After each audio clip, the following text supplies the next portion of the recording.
join me in Pledge of Allegiance. I pledge allegiance to the flag of the United States of America and to the republic for which it stands, one nation, under God, indivisible, with liberty and justice for all.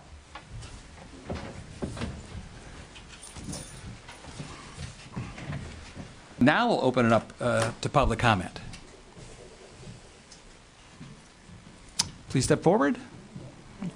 You mind give us your name and address, please? All right. Kathy Jones, Sharon Township. Oh, I guess we have a group. They're all going to have something to say in the public Okay. time. So, okay.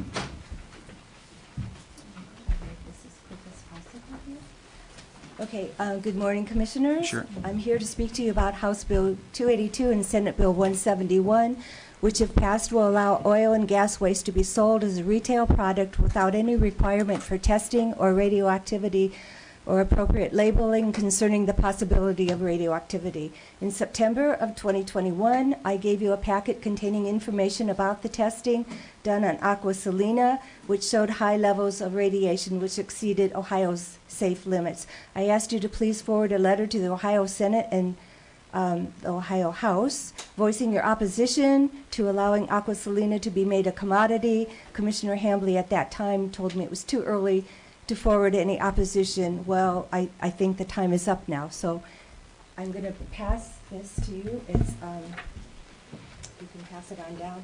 Athens County Commissioners, March 22nd, passed a resolution and sent it on to the House and Senate saying their opposition to House Bill 282 and Senate Bill 171. So with that, I'm going to read a proposed resolution that we put together for the Medina County Commissioners to hopefully sign, and I'll read it to you right now. And you might want to read this or look it over as I'm reading it to you. Give you 5 minutes here, but go ahead. Okay, Please. I know Thank you. sometimes you have people run over. That's why I'm going to rush through this, Thank you. reading it fast. Okay. Resolution opposing House Bill 282 and Senate Bill 171. Whereas Medina County Commissioners are aware of the Ohio Department of Natural Resources test confirming dangerously high levels of radium-226 and 228 in oil and gas brine from conventional and unconventional oil and gas production wells, and whereas oil and gas waste are used on some of Ohio roads as a de-icer, dust suppressant, and as a result of oil and gas waste may enter the soil, be tracked into homes, and or become airborne radioactive dust. And whereas the passage of House Bill 282 and Senate Bill 171 would allow oil and gas waste to be sold now as a retail product without any requirement for testing for radioactivity or appropriate labeling concerning the possibility of radioactivity or other health hazards.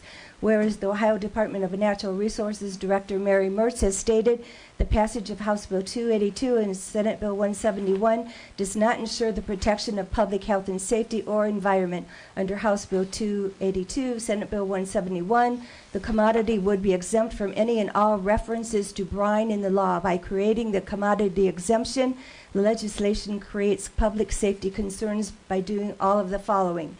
It eliminates requirements for a person or entity who wishes to spread brine deemed a commodity to notify their local board of county commissioners. It eliminates the requirement that local governments who wish to spread brine deemed a commodity on the roads they own or control to a first vote for adoption of a resolution.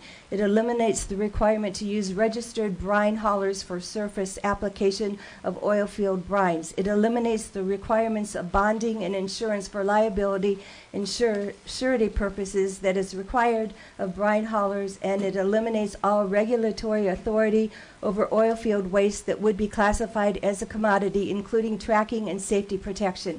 And whereas the Medina County Commissioners recognize that clean water and air are essential for life, prosperity, sustainability, and the health of our community, and that damage to water, air, and property causes tangible loss to health, property, and the life of individuals, agricultural animals, pets, communities, and ecosystems. Further, we take seriously our responsibility to protect our citizen. Now, therefore, be it resolved that the Medina County Commissioners hereby oppose House Bill 282 and Senate Bill 171, and we respectfully request that the chairs of the House Energy and Natural Resources Committee and Senate Agricultural and Natural Resources Committee not bring those bills to a vote in their respective committees, and further that House Bill 282 and Senate Bill 171 not become the law of Ohio. So the ask is I'm speaking on behalf of Medina County residents that are here now and in the future. I'm asking you to sign the resolution so as to protect our water, soil, air, and nature. In doing so, you would be protecting the health and safety of the residents of Medina County, which you all took an oath to protect. Any Thank questions? you. No, I say pretty much it's the same resolution that Athens County. It's tweaked a little. We yeah, tweaked it toward a the little, end, and sure. I ran Yep. it by an attorney too. Yeah, So okay. Well, thank you. okay. Thank you. And just to reiterate, earlier in September, you told me that it was too early and that you typically didn't get in touch with the legislature to tell them how you wish to vote or whatever. Well, in the past, you've done 3 separate resolutions. The commissioners have expressed their opinions, both pro and con, to the state legislature. Those were bills, House Bill 123 and Oh, yeah, those are ones that are actually moving through. well, this is moving through. This is near a vote now, so okay, it's important that we'll take a look at it. it's very important. All Thank right. you. Very good. Thank you. Anybody else wanted to speak? Oh, Would you please? Just one other thing, we put a flash drive for you, so it'll make it easier for you to put on your letterhead and act. Thank you. Okay, thank you. We'll pass it on and get it back to you. You can pick it up later then. Would you please, your name, address, please? Okay, my name is Mary Emhoff. Okay. My address is 5065 Fox Haven Drive in Brunswick Hills. Okay. So I really support this declaration and that you send it to our representatives in the state of Ohio. There are places currently using it on the roads in Ohio, and you cannot, although a lot of the cities and communities within Medina County have stopped using it. They used it in the past.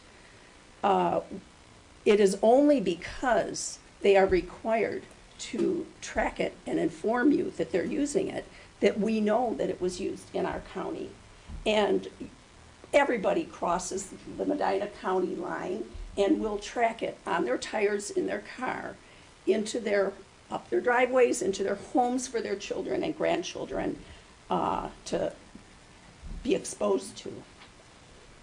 And the runoff, if you never left your home, the runoff gets into our ditches, streams, and eventually the Great Lakes. We have recently heard of Chernobyl back in the news, a city abandoned because of radioactive waste. It is accumulative and it cannot be cleaned up. So stop, don't even put it down. It will be there 1,000 years from today, affecting the health of people, animals, fish, algae, bacteria. It's a foolish mistake to put it down. There are a few companies who would benefit from it, and they are pushing this. It's just incredible that it's gotten this far. So I'm asking you to speak for Medina County, the people who live here, and I want to let you know that if I were in your place, I would sign this and send it to our representatives in the state of Ohio. Thank you. Thank you. Anyone else? Please, your name and address, please. My name is Pauline Chapman at 7328 Worcester Pike in Seville. Thank you. I definitely want you to sign this because I live right on Route 3. My water well is in the front of my house, and if this runoff gets into my water, my health is gone. I've enjoyed good health for 77 years. I don't want to give it up now, just because somebody wants to make a quick buck. We all know that we had a Clean Water Act until 2002 when Mr. Halliburton, Dick Cheney, and Bush were in office. They tweaked that so that before then we couldn't frack. So fracking started then, and we all see the dangers that it opposes now. I just don't think it's a good idea. It's hazardous. It will always be hazardous. Okay, thank you. Anyone else? Name and address, please.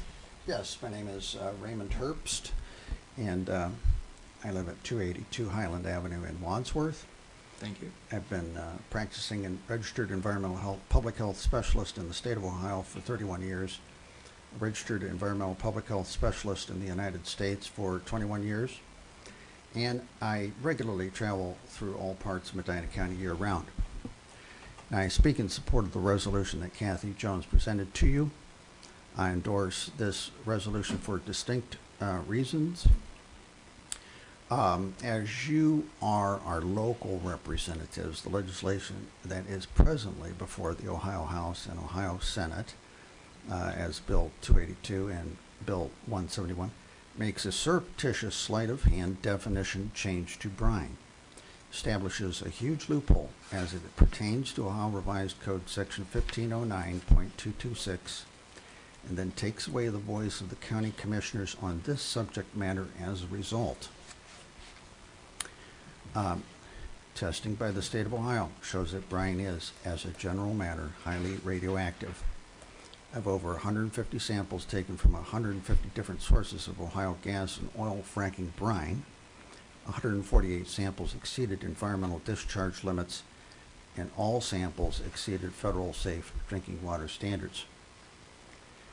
Included in brine are arsenic, radium, lead, benzene, and toluene, just to name a few items, and the Ohio House and Senate bills look at only 15 total chemicals or compounds out of more than 1,000. Places tremendous commercial business pressure on the chief of the Division of Oil and Gas Resources Management to speak to the safety of the entire brine mixture for its application on roads and its effect on public health. And as you know about tracking the stuff into your home, when you look at arsenic, lead, and radium, you won't necessarily be able to see those depending upon the color and texture of your flooring or carpet. In these bills, the product that is used on the road needs to be on the Pacific Northwest Snow Fighters Qualified Products list. The problem is the Pacific Northwest Snow Fighters no longer have ownership of the Qualified Products List, or QPL. The company that now has ownership of the list is, quote, Clear Roads, unquote. Ohio is a member state of Clear Roads. If member states' testing results show a greater than 10% failure rate in a year, member states can submit those results to the QPL subcommittee for disqualification. However, absolutely nothing is said as to who will assume responsibility for damages as a result of the application of product that has failed. According to these Ohio House and Senate bills, the chief of the Division of Oil and Gas Resources Management is limited to taking only 4 samples of a brine product for use on roadways annually. There are too many loopholes created as a result of these Ohio House and Senate bills. I highly encourage you to oppose these bills, and in addition to my comments, I'm submitting a research report by Dr. Daniel Bain of the University of Pittsburgh, Dr. John Stoltz of Duquesne University in Pittsburgh, published in November 2021, pertaining to today's topic. The most important sentence in the entire report reads, if the maximum range of near-road soil radium concentrations observed in the region is used in this residential scenario, residents living near these roads would be exposed to an estimated 296 millirems per year, which is above regulatory exposure thresholds used in nuclear facility siting assessments. Thank you. All right, thank you. Anyone else? All right. Well, thank you very much. Appreciate you bringing this to our attention. Will you let us know if you're going to enact it, or how you? We're going to review it. And when will We'll we let- know? Well, when we actually sit down and talk about it, review the Okay, documents. There's not much time because it's going to be. Understand. We'll take a look at it. Thank you. Thank you.